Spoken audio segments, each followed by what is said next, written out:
Hi everyone, I'm Chris. We got the best place, in the sun. So this is going to be a story really about relationships, about technology, about us, and how we could coexist with technology and build basically the future we all want through meaningful connections. And to start the story, I'd like to take you back to 2 decades ago, in 1997. It was a year where I first started connecting to the internet, building websites, programming. It was the year before Google even came online. Something very special happened that year. It gave rise to a very special company, the biggest company on the planet today, and arguably the most successful. Anyone can take a guess at who it is? Apple? It's always those tech companies, isn't it? Microsoft, Amazon, Google. Well, it's actually Apple. Apple. Past the 1 trillion. You know, most of us have licked their products. Most of us have touched them. Most of us have owned them. And the remarkable thing that happened that year happened on July 9, 1997. It's when Steve Jobs came back to Apple. He'd been fired from the company 12 years earlier.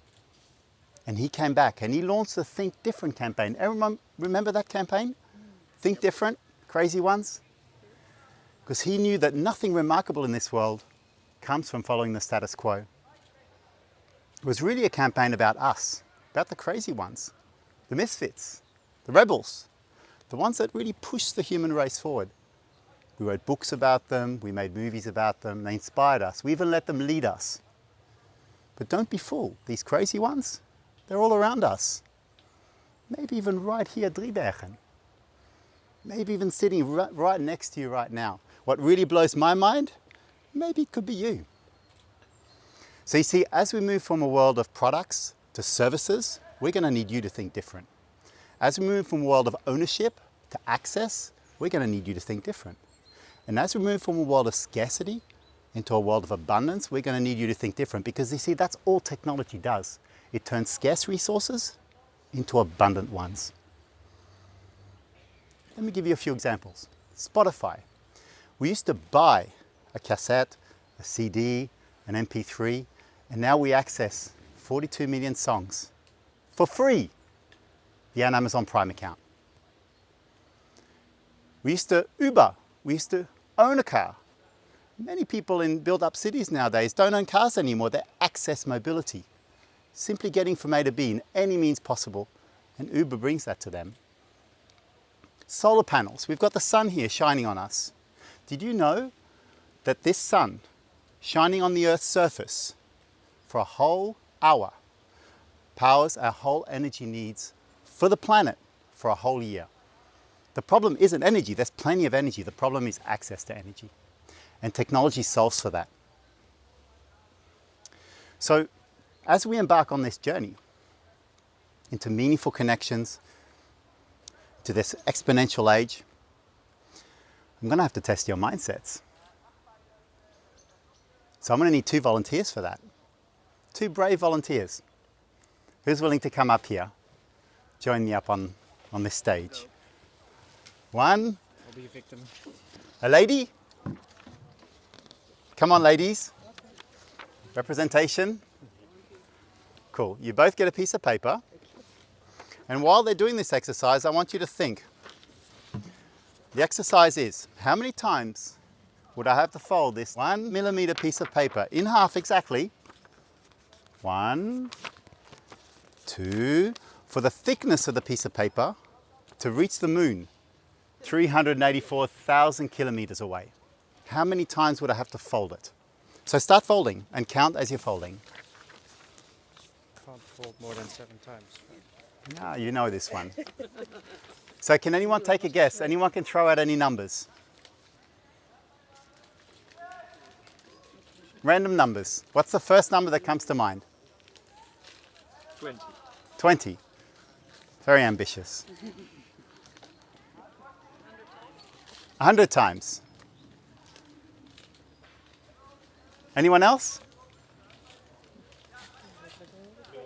So how are we going? 6. 6?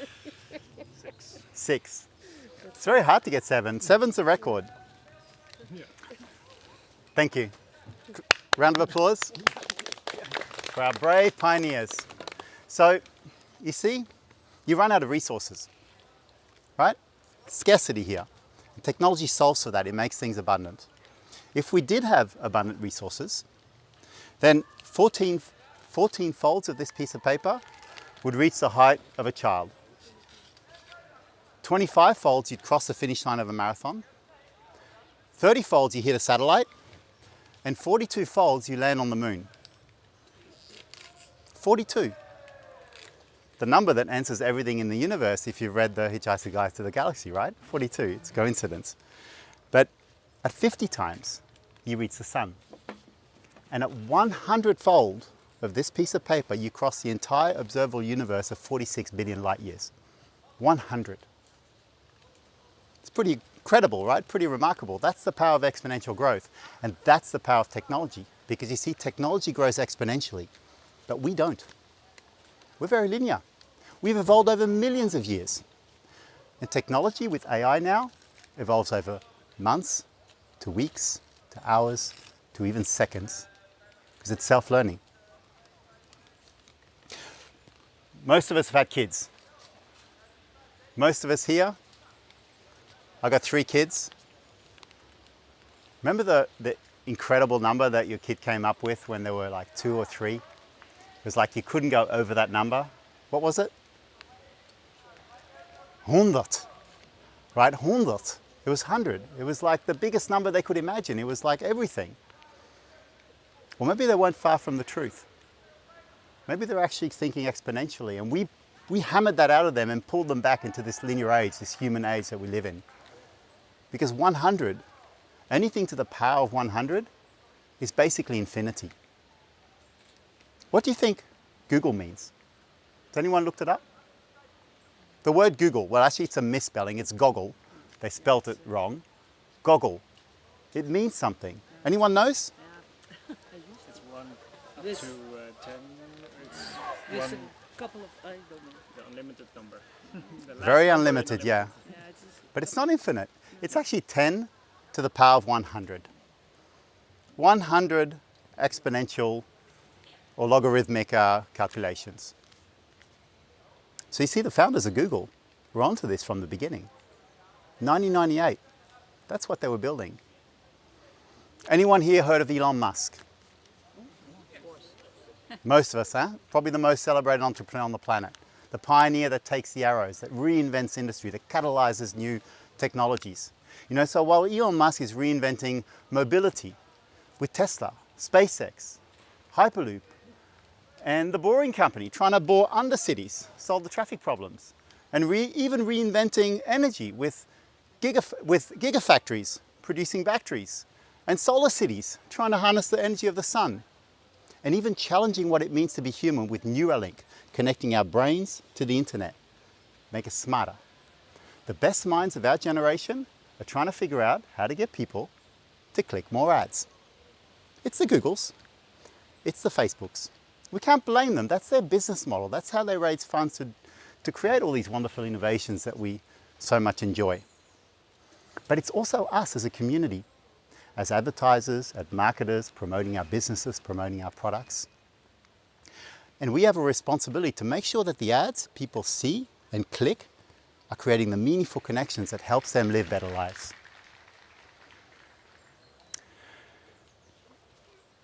Anyone here watch Mad Men? It's on Netflix. If you haven't, it's a very, very good show to watch. It says a lot about human nature, about advertising, about marketing, about attention, about telling stories. It's very well cast as well. It's very addictive. My wife's more addicted to it than I am. It's all because the women actually win in the end, right? And so back in the Mad Men days, this was a time when everything went from radio to television, the TV industrial complex. And one thing I want you to understand is that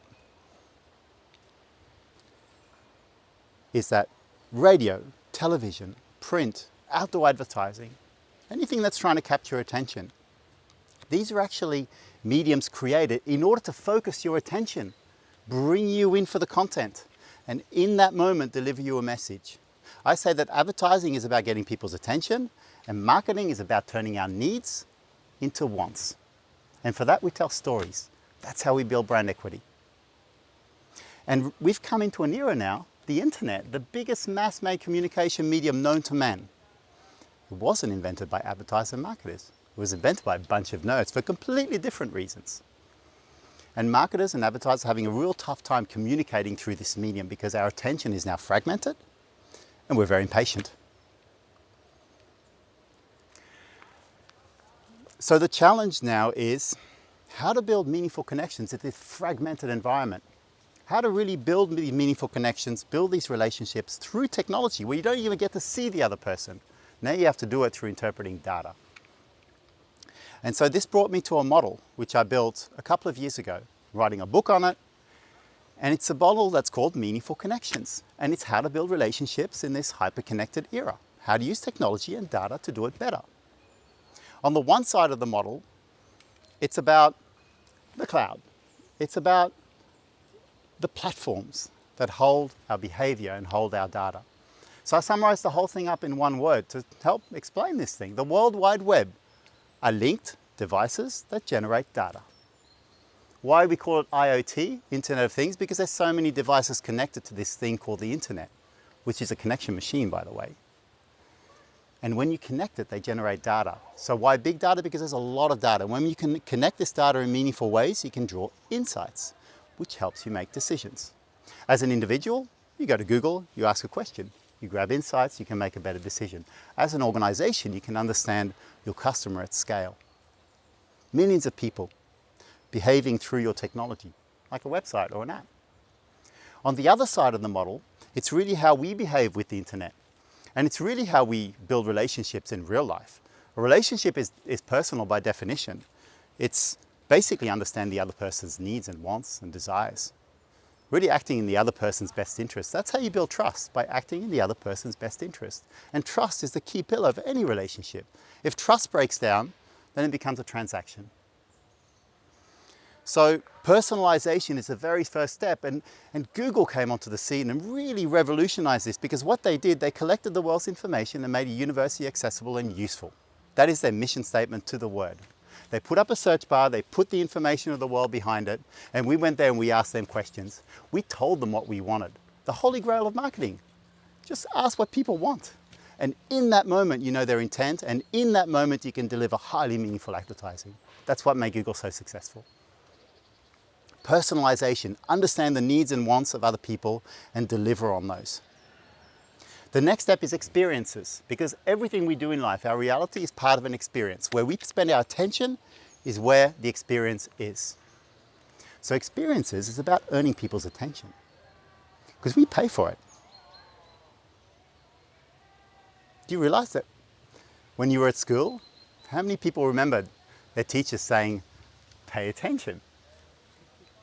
Pay attention. Your mum and dad, pay attention. If you want to do well in this life, pay attention. We're paying attention, all right. Except this time we're paying our attention to the big tech companies. And they're getting very rich. Because through that attention is our behavior, and through that behavior is our data. So the experiences of the future are going to be experiences that are merging the physical and the digital. Think of retail, for example. Think of Amazon Go. These Amazon Go stores, anyone heard of those? Amazon just bought Whole Foods. 473 locations across the US and the UK. Why did they do that? Well, they've already got the e-commerce. Now they're coming back at a community level and understanding how we're living our lives on the ground, how we're shopping for nappies, how we're shopping for baby food. They know exactly what we're doing. And they're going to connect that up with the digital and really creating this omni-channel experience that allows them to understand you better and deliver on whatever your needs and wants are. The next step is empowerment, because really life is just one big problem. The problem that we're all going to die, right? And we're always trying to solve this problem every single day of our lives.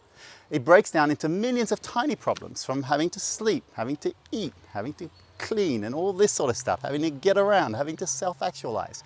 All these tiny problems, and all these startups are coming up trying to solve these specific problems, often with technology. So it's about companies now understanding what are the problems of my consumer and how can I solve for those through technology. The next step is about driving value. And value is a really interesting thing because it's very subjective.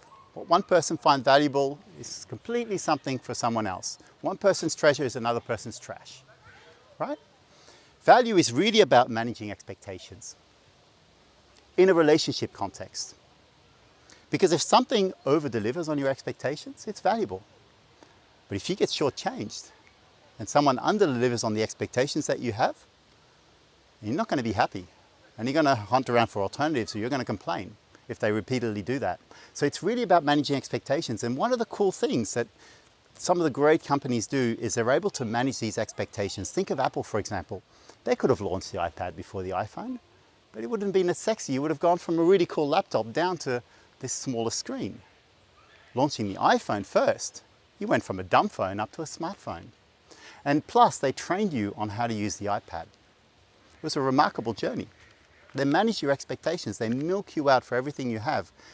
And really, it's about under-promising and over-delivering.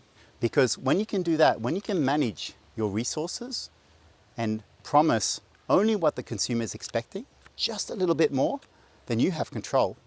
And what a lot of the companies are doing is that they're over-promising and over-delivering, or often over-promising and under-delivering because they don't even have the resources to back up their promises. And so we get in this negative perpetual loop where the consumer is not satisfied and the businesses are working harder and harder to try and keep up. So this driving value is really about managing expectations. The final step is all about customer happiness. It's all about winning over the consumer's heart, becoming their obvious choice. That's what makes this thing sustainable, because that's what brings us back, right? Helping us live happier, healthier, more productive and more prosperous lives. That's what brings us back to it. That's what brings us back to some of these brands. And if they don't fulfill this loop, well, some disruptive innovator is going to come in and steal your heart. It's going to come in and give you a better deal. And you're going to flirt with that particular brand. You're going to go into a relationship with that particular brand. So that is the model I built. Just as a closing note, because as we venture into this world of exponential growth, where really the sky's the limit, right? And we're able to build meaningful connections at scale through technology using AI and all these cool technologies at the mercy of power law dynamics, which really bipolarizes us. And you know, technology is great at bringing us closer together, but the information that flows through it often pulls us further apart. We see this in elections, for example, on Facebook. So technology starts off magical. It's Steve Jobs walking out on stage with his wonderful creations, and we all want one.